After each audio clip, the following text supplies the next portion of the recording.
তো বন্ধুরা, আশা করি ভালো আছেন সকলে। আমি সকল হিন্দু, মুসলমান, বৌদ্ধ, অন্যান্য জাতি সকল ধর্ম অবলম্বী বন্ধুরা যারা যেখানে আছেন, যেখান থেকে আমার এই ভিডিওটি দেখছেন, প্রত্যেককে আন্তরিক ভালোবাসা জানিয়ে শুরু করছি আজকের ভিডিও। আমি যে বিষয়টা আলোচনা করব সেই বিষয়টা হলো আগুনে পুড়ে ফুসকা উঠে না যাওয়া। হঠাৎ করে আপনি মহিলা হয়েছেন, আপনি পাকঘরে পাক করতেছেন, হঠাৎ করে গরম পানি আপনার পায়ে পড়েছে বা হাতে পড়েছে, সাথে সাথে যদি আপনি আমার এই ছোট্ট মন্ত্রটি 3বার পরে 3টে ফুঁক মারেন, আপনার ওখানে কালো হবে না, ঠুসা পড়বে না। আমি গ্যারান্টি দিয়ে বলতে পারি, হাজার হাজার বার প্রমাণিত। আমি বহুবার এখনও এই মন্ত্রটা দিয়ে আমি কাজ করি। এই মন্ত্রটি বিশেষ প্রয়োজন আপনাদের, যত বড় আগুনে পোড়াই হোক না কেন। তো বলতে পারেন যে গুরুজি, যদি বেশি আগুনে পুড়ে যায় তখন এই থুথু দিলে কি হবে? তখন আপনি থুথু দেবেন কিভাবে আমি বলে দিই আপনাকে।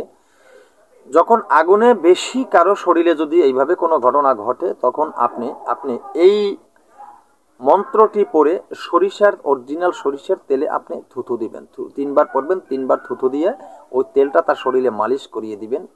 আর তার শরীরের ভিতরে কোনো ঠোসা পড়বে না। আর যদি আপনি তার শরীর পুরাটা পুড়ে যায়, আপনি যদি ওইভাবে না করে তার মাথা থেকে পা পর্যন্ত ফুঁক জোরে দিয়ে, সামন দিয়ে একবার, পিছন দিয়ে একবার, এইভাবে জোরে ফুঁক দিয়ে ঘুরিয়ে আসতে পারেন।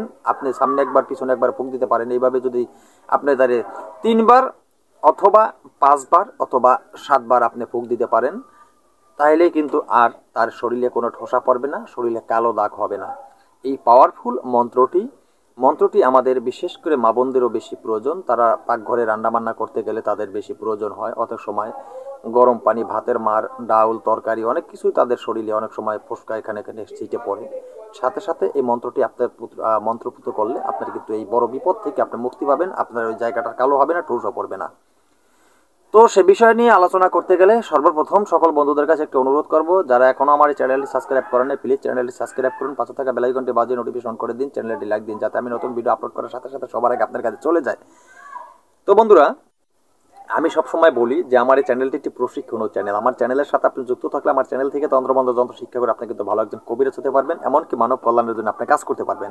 আমি সর্বক্ষণই বলি, তাই ভিডিওকে স্কিপ করবেন না, সঠিক নিয়ম দেখবেন, সঠিক মন্ত্র কাজ করবে। আপনারা সঠিক নিয়ম দেখে কাজ করলেই কাজ হবে। আপনি যদি নিয়ম না দেখেন, ভুলভাবে যদি দেখেন, আর যদি আমাকে অফলাইনে ফোন দিয়ে ডিস্টার্ব করেন যে গুরুজি এটা কিরম বুঝতে হবে আপনাদের। সব কিছু ইউটিউবে প্রকাশ করা যায় না।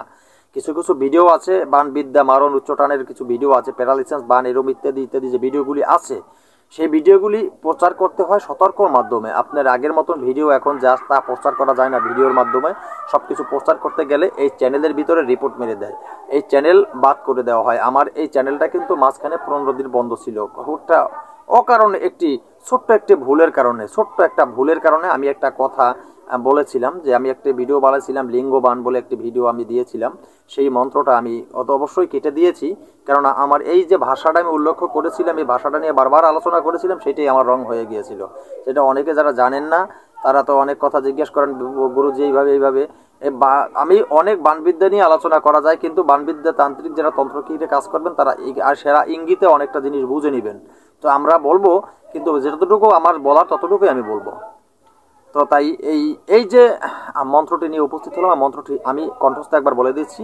তো এরপরে মন্ত্রটি নিয়মটা বলে দেব, খুব সহজে প্রয়োগ করতে পারবেন, একবারে সহজে। মন্ত্রটি হলো এইরকম: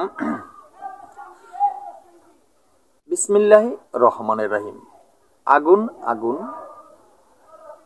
ব্রহ্মা ব্রহ্মা আগুন, ভাইগোনা বউয়ে চড়াইছে ভাত, জ্বলিস না গলিস না আগুন, কালা হইয়া থাক।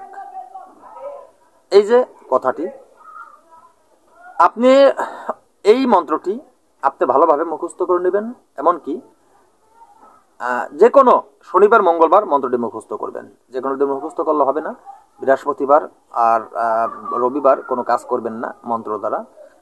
আর কেননা এই মন্ত্র বৃহস্পতিবার, রবিবার যদি আপনি মুখস্থ করতে যান, মন্ত্র শক্তি কমে যাবে। এখন ঝাড়ফুঁকের সময় করতে পারবেন, কোনো অসুবিধা নেই। তো বন্ধুরা, মন্ত্রটি ভালোভাবে শিক্ষার্জন হয়ে যাবে। এরপর আপনার প্রয়োগ বিধি, আপনি এক জায়গায় কাজ করতেছেন, কারো হাতের উপরে গরম পানি পড়ে গেছে। আপনি এক জায়গায় কাজ করতেছেন, কারো হাতের উপরে গরম চা পড়ে গেছে, পায়ের উপরে গরম চা পড়ে গেছে, ডাউল তরকারি কিছু একটা পড়ে গেছে, গরম পানি কোনো না কোনো একটা কিছু হয়েছে, গরম তেল ছিটে উঠেছে, সাথে সাথে এই মন্ত্রটি আপনি সর্বোচ্চ 5 থেকে 7 বার এই মন্ত্রটি পাঠ করে 5 থেকে 7টা ফুঁক যখন আপনি দিবেন, থুতু দিবেন, এরকম থুতু দিবেন, তো দিলে পরে সেই জায়গাটা কিন্তু আর ঠোসা উঠবে না, সাথে সাথেই অ্যাকশন, কোনো ভুল নেই। পরীক্ষা করুন, অবশ্যই এর সুফল পাবেন। পরীক্ষিত বিদ্যা আমি নিজে করি, আপনাদেরকে দিলাম, আপনারাও করুন। তো আজকের মতো ভিডিও এখানে শেষ করি। নতুন ভিডিও নিয়ে আসার আগ পর্যন্ত সকল বন্ধুরা ভালো থাকবেন। আল্লাহ হাফেজ।